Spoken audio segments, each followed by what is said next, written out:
Pressure से क्या मुराद है?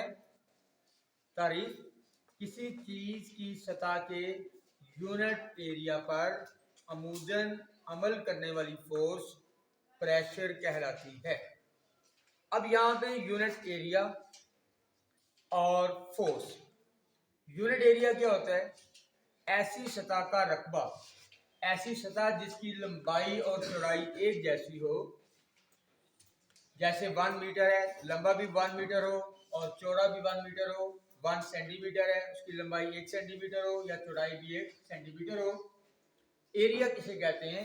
रकबे को, लंबाई ज़रब चौड़ाई।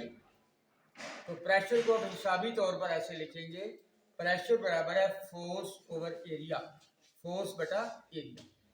अगर हम प्रेशर को P कैपिटल से ज़ाहिर करें, फोर्स को F कैपिटल से और एरिया को A कैपिटल से, फिर हम लिख सकते हैं pressure is equal to newtons, क्योंकि फोर्स को हम ज़ाहिर करते हैं न्यूटन्स में और एरिया को ज़ाहिर करते हैं मीटर स्क्वायर में। तो लिहाजा प्रेशर बराबर क्या होगा? न्यूटन पर मीटर स्क्वायर।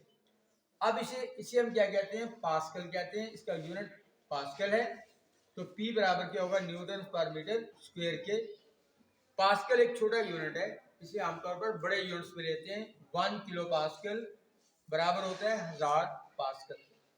अब अगर किसी जिस्म जिसके दो मुख्तलिफ अजसाम हैं जिनके एरिया मुख्तलिफ हैं, इसका एरिया A1 है और इसका एरिया A2 है, क्योंकि ये दो मुख्तलिफ हैं, इन पे दो एक जैसी फोर्सेस अमल कर रही हैं।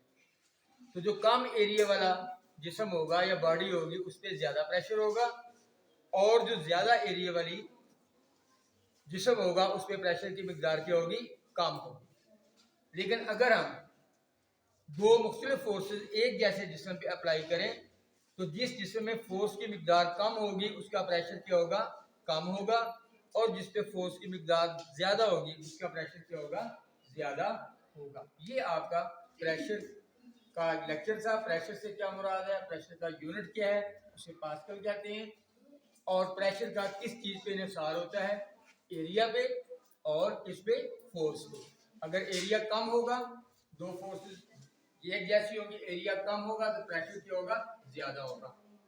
लेकिन अगर फोर्सेस मुख्तलिफ होगी, एरिया एक जैसा होगा, तो जो फोर्स कम होगी उसका प्रेशर कम होगा और जो फोर्स ज्यादा होगी उसका प्रेशर ज्यादा होगा।